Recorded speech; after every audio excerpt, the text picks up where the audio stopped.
Hello students, this is lecture number 2 on the topic statistics, and we are dealing with chapter number 1, that is introduction. Okay, we are dealing with still the chapter number 1, that is introduction. Today's topic, first let us understand what is the scope of statistics. Okay, अपन किससे start कर रहे हैं बेटा? What is the scope of statistics? Okay, so today's topic first is what is the scope of statistics. See, as you can see, books में भी आपने देखा तो इसके अंदर आपके पास 3 पॉइंट है. Okay, first is nature. Okay, second is your subject matter, and next is limitation. So we have how many points beta? We have 3 points under this. सबसे पहला आपका क्या है? As you can see, first is the nature, second is subject matter, and third is the limitation of statistics. तो सबसे पहले अगर अपन nature की बात करें, what is statistics? अगर मैं nature की बात करूं बेटा, so statistics is both a science as well as an art. क्या है बेटा statistics? बताओ मुझे. A science as well as a art. Why Art. science? बताओ मुझे. Why we consider statistics as science? क्यों हम statistics को science consider करते हैं? Because statistics consider facts and figures. Okay, it considers facts and figures. What about why it is considered as art? क्यों उसको हम art consider करते हैं? सर क्योंकि वो ऑर्गेनाइज्ड है. Yes, it is very much organized. See, जब तुम presentation देखोगे, presentation is a part of statistics. तो हर एक को present करने का तरीका भी different होगा. You will be presenting many things in form of bar graph, in form of pie diagram. अब हर एक को present करने का अपना एक artistic view है. So statistics is an art also. So that's why अगर मैं उसकी features की बात करूँ, सबसे पहले nature की बात करूँ, statistics is science also because it is a systematic process. जैसे अपन ने पहले बताया that it is including collection, organization, presentation, analysis and interpretation. As I told you, these are the stages of statistics. तो जब ये stages अपन पढ़ रहे हैं, that is collection, organization, presentation, analysis and interpretation, तो अपने को ये ध्यान रखना है, we have to follow them step by step. That's why it is a branch of science. And why it is an art? Because art आ जाता है related to presentation skills. तो यहाँ पे भी presentation skills काम आएंगी. आप डाटा को कैसे present कर रहे हो, कैसे आप सामने लेके आ रहे हो, that is also artistic view. Now let us understand what is the subject matter of statistics. यहाँ तक समझ में हो गया बेटा? What is particularly statistics in form of this nature? Nature is clear. Yes Yes, sir. sir. Okay, nature में अपन ने ये सीख लिया that statistics is science as well as an art. Now let us understand how statistics is related with this subject matter. अगर मैं subject matter की बात करूं बेटा, so here subject matter is divided into two parts. First is descriptive statistics and second is inferential statistics. क्या बनेंगे? First is descriptive Descriptive. statistics and second is Inferential. inferential statistics. Okay, so अगर मैं descriptive statistics की बात करूं तो descriptive statistics तो वही focus कर रहा है, that is collection, organization, presentation, analysis and interpretation. आई बात समझ में? You can see the descriptive statistics. It refers to those methods which are used for collection, organization, presentation as well as analysis of data. Ab now see the example. Descriptive statistics is used when you estimate the average height of secondary students. जब आपको average height निकालनी हो किसी अपने particularly class की, सो अगर average height हम निकाल रहे हैं तो एवरेज हाइट के लिए सबसे पहले मैं डाटा कलेक्ट करूंगा, उसे ऑर्गेनाइज करूंगा, प्रेजेंट करूंगा, फिर एनालिसिस करूंगा और फिर जाके लास्ट में रिजल्ट निकालूंगा. That will be my average height calculation. So this is descriptive statistics. अब इन्फरेंशियल स्टैटिस्टिक्स क्या है? Inferential statistics refers to all such method by which conclusions are drawn relating to the universe or population on the basis of given sample. मतलब inferential में हम पूरे को नहीं पढ़ेंगे, हम एक पढ़ेंगे सैंपल को, और वो सैंपल के according I will be considering the result of all the organization, or the result of sample will be applied to whole population. आई बात समझ में? मतलब जो भी रिजल्ट आएगा वो पूरी की पूरी पॉपुलेशन पे लग जाएगा. वो रिजल्ट जो भी सैंपल का आया that will be applicable to all the population in that particular segment. Inferential का मतलब ही क्या होता है कि इसके रेफरेंस से, मतलब जो भी सैंपल का रिजल्ट आएगा that will be applicable to overall population. Clear? Sample समझ में आया बेटा? अब Yes, sir. Yes. मतलब क्या? टेक फॉर द एग्जांपल, मैं यहाँ पे एग्जांपल लेते हैं. सैंपल एक फॉर दी, अगर आपकी क्लास में 20 स्टूडेंट्स हैं, ओके, कितने स्टूडेंट्स हैं? 20. 20 स्टूडेंट्स. अब इसमें से मैंने सिर्फ 5 स्टूडेंट सिलेक्ट करे जो पूरी क्लास को रिप्रेजेंट करेंगे इन अ साइंस एग्जीबिशन.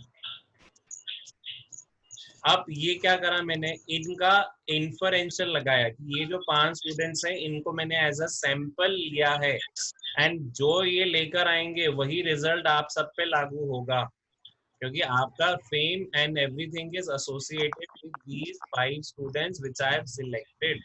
सो ये हो जाएगा inferential statistics. For example, if your class teacher estimates the average weight of entire class, जैसे अपन ने बोला ना एवरेज वेट निकाला, तो जो एवरेज वेट निकाला है on the basis of collection, तो जो भी एवरेज वेट आएगा that is used in statistics, और उसको मानेंगे कि भैया ये हर एक का लगभग वेट इतना ही. मान लो suppose, take for the example, वही 20 स्टूडेंट्स हैं और उन्हीं 20 स्टूडेंट्स का मैंने एवरेज वेट निकाला. क्या निकाला बेटा? मैंने निकाला Average rate. कैसे निकालते हैं बताओ? सिंपल, अपन ने मैथ्स में मीन भी निकाला है. कैसे निकालते हैं average? The total divided by number of number. students. Okay, so total weight, सबका वेट जुड़ा के divided by number of student. तो मैंने ये फॉर्मूला लगा के एक एवरेज वेट निकाल दिया. किसका निकाल दिया? I have calculated the average weight of the class. तो मान के चलो जो एवरेज वेट आया वो आया 56 kg. तो ये क्या हुआ? This is the inferential statistics. This is a concluding fact कि हर एक बच्चा लगभग 56 किलो का होगा ही होगा. So here I am what doing, I am applying inferential statistics. और जब मैं डिस्क्रिप्टिव स्टैटिस्टिक्स की बात करूं बेटा, तो डिस्क्रिप्टिव स्टैटिस्टिक्स में क्या है? Descriptive statistics deals out with the stages, that is कोपाई. उसको अगर शॉर्ट फॉर्म याद करना हो तो डिस्क्रिप्टिव स्टैटिस्टिक्स किससे डील करती है? It is dealing with Copa. collection, organization, presentation, analysis and interpretation. Clear हो गया? Yes, sir. चलो, now let us focus on some of the limitation. ये clear हो गया? Shall I rub the board? Yes, sir. Yes. चलो, अब आ जाते हैं थोड़े बहुत limitations of statistics. What is the first limitation in front of you, beta? Tell me. Study of numerical facts only. Okay, तो सबसे पहला अगर मैं फैक्ट देखूं, it studies only numerical fact. मतलब स्टैटिस्टिक्स जो है वो सिर्फ न्यूमेरिकल फैक्ट्स पढ़ेगा, क्वालिटी को कभी भी नहीं पढ़ेगा. Quality can not be in numbers, तो क्वालिटी को कभी भी वो नहीं करेगा. So it ignores the quality. Okay, तो ये सबसे बड़ा लिमिटेशन है. Statistics will only be focusing on number. It will not be focusing on the qualitative data. It will only focus on what? It will only focus on quantitative data. किस पे focus होगा बेटा? ये focus रहेगा Quantitative data. Quantitative data पे. Qualitative data पे ये focus नहीं रहेगा. नहीं होगा. Second limitation of statistics is what? What is the second limitation of statistics? Study of aggregates only.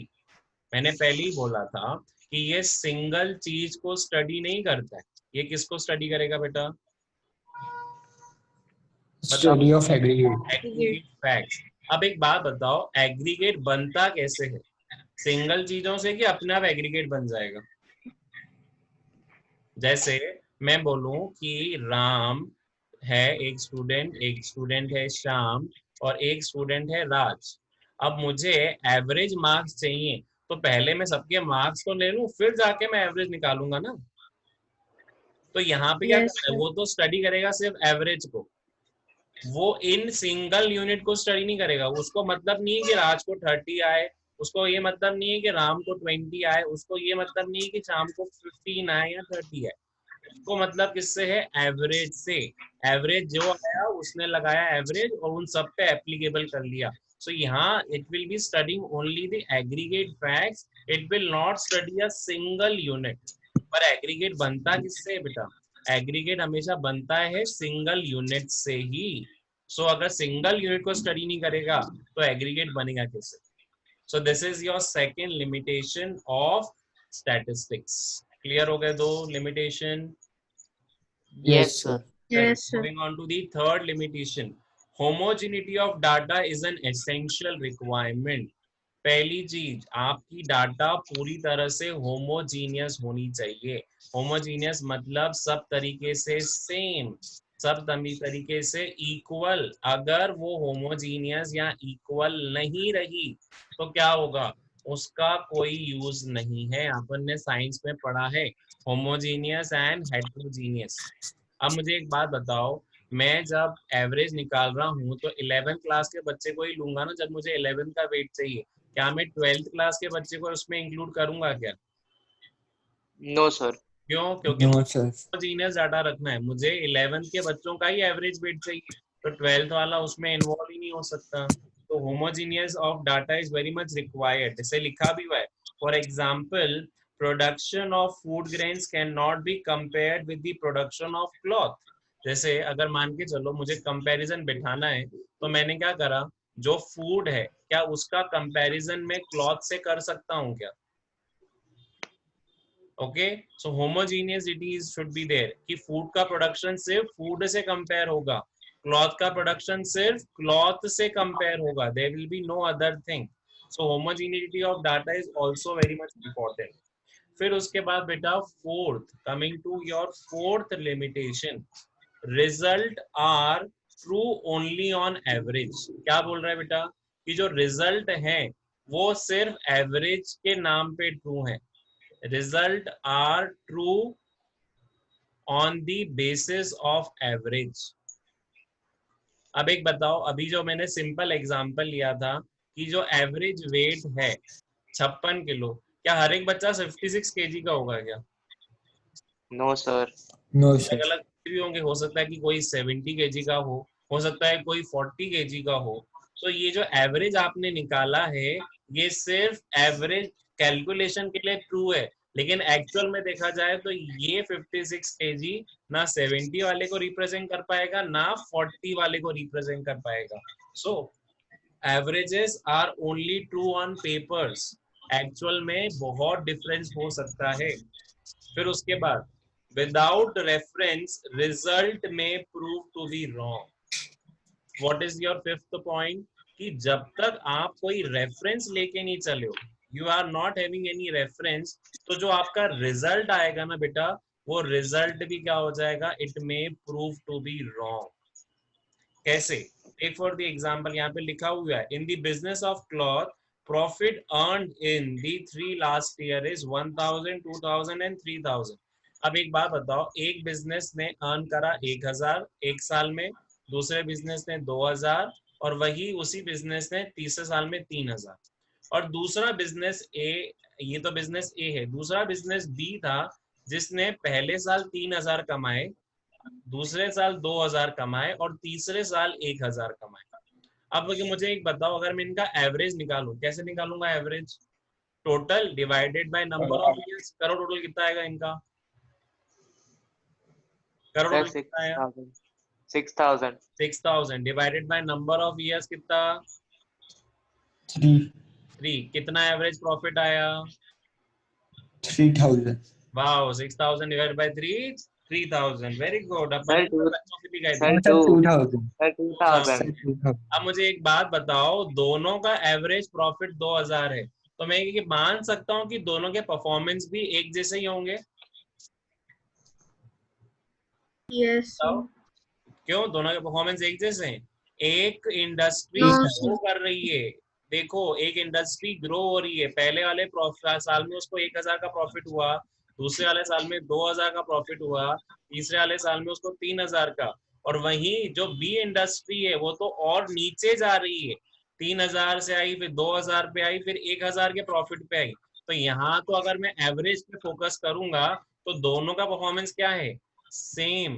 तो हमेशा जब भी अगर आप उस कंक्लूजन निकालने हैं, आपको डाटा रेफर करना ही पड़ेगा।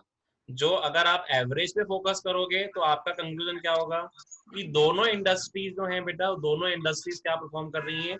सेम परफॉर्म कर रही हैं। But when you will see the reference data, इसीलिए बोला जाता है विदाउट रेफरेंस आपके कंक्लूजन क्या हो सकते हैं? रॉन्ग। अगर मैंने यहाँ पे डाटा को रेफर नहीं करा तो मेरा कंक्लूजन क्या हो जाएगा? बताओ मुझे, मेरा कंक्लूजन क्या हो जाएगा? Sir wrong. रॉन्ग हो जाएगा। तो always refer the data before getting any conclusion. Now coming towards the sixth point बेटा, what is the sixth point? It can be used only by expert. मतलब जिसको नॉलेज है स्टैटिस्टिक्स का, वो ही person इसको यूज कर पाएगा। It can be used by a expert. कोई एरा गैरा नहीं यूज कर पाएगा। जब जिसको नॉलेज होगा स्टैटिस्टिक्स का वही यूज कर पाएगा। अब अगर तुमको 11th में स्टैटिस्टिक्स पढ़ा रहे हैं तो आगे जाके तुम स्टैटिस्टिक्स का यूज कर सकते हो तभी जब तुमको स्टैट्स का नॉलेज है। अगर मेरे को किसी किसी पर्सन को स्टैट्स का नॉलेज नहीं है और उस पर्सन को बोलो कि मुझे आप एवरेज निकाल के दो, क्या वो एवरेज निकाल पाएगा क्या? No sir. No, sir. Statistics can be used by expert. ऐसा नहीं कि हाई फाई एक्सपर्ट चाहिए। The statistical expert should know what are the stages of statistics, what are the statistical tools, what are the methods of statistics. ऐसा clear? फिर उसके बाद last में बेटा, it is prone to misuse. ये सबसे बड़ा डिसएडवांटेज है। See how it is prone to misuse, क्योंकि with the help of statistics only क्या हो सकता है? डाटा को मैनिपुलेट कर सकते हैं। आपने अभी अकाउंटेंसी पढ़ना स्टार्ट कर लिया है। Everybody have studied accountancy. अच्छा, अकाउंटेंसी में आप पढ़ते हो बैलेंस शीट। पढ़ा है अभी तक balance sheet? Yes. yes sir. What is balance Yes, sir. Sheet? जो अकाउंट्स दिखाती है बिजनेस के। अब एक बात बताओ, बैलेंस शीट भी तो फैक्ट्स एंड फिगर्स है कि इतना बिजनेस ने प्रॉफिट कमाया। तो एक बात बताओ, क्या ये फैक्ट्स और फिगर्स को मैनिपुलेट नहीं करा जा सकता है अपने प्रॉफिट के लिए?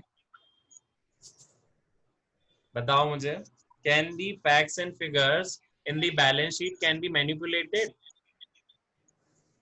यस सर शायद। तो वो अब मैनिपुलेट कर कौन पा रहा है? ये मैनिपुलेट वही पर्सन कर पाएगा जिसको जिसको स्टैटिस्टिक्स आता है। अच्छा, तुमने बहुत सारे बड़े बड़े स्कैम देखे हैं, 2G स्कैम, yes आपने कॉमनवेल्थ स्कैम देखा है। तो बेटा ये सारे इतने स्कैम जो होते हैं, ये सारे स्कैम्स में पहले पर्सन क्यों ध्यान नहीं दे पाता? क्योंकि स्टैटिस्टिकल डाटा को मैनिपुलेट किया जाता है। मैनिपुलेट करोगे तो कोई पकड़ नहीं पाएगा। So statistical datas are very much prone to misuse. अभी तुमने एक और वेब सीरीज आई है, Harshad Mehta case. Have you heard about Harshad Mehta? सुना सर है? नाम क्या है वेब सीरीज का? हाँ बेटा, सर वेब सीरीज का नाम क्या है? वेब सीरीज का नाम ही हर्षद मेहता है, ओ स्कैम 1992। सो हर्षद मेहता स्कैम पे है। तो हर्षद मेहता की पूरे उस पे दिखाया है कि how he manipulated the datas, how he manipulated the figures. तो वो कैसा करा है मैनिपुलेशन? अब वो statistical data, these are prone to misuse. इसमें देखो एक स्टेटमेंट भी दिया हुआ है statistics are like clay by which you can prepare a god or you can prepare a devil. It is at your please. मतलब जिसके पास डाटा अवेलेबल हैं वो इसका मिसयूज भी कर सकता है और इसका एडवांटेज भी ले सकता है. अगर मेरे पास डाटा है मैं तो उसका एडवांटेज भी ले सकता हूँ या फिर उसका मिसयूज भी कर सकता हूँ. So that is the very much greatest disadvantage of statistics. Chalo, so with this we are completing today's lecture. Thank you students for listening today's lecture. Do subscribe my channel and hit the like button if you like the videos. Chali, moving further. Any issue beta? Just a second. Do subscribe the channel and do hit the like button.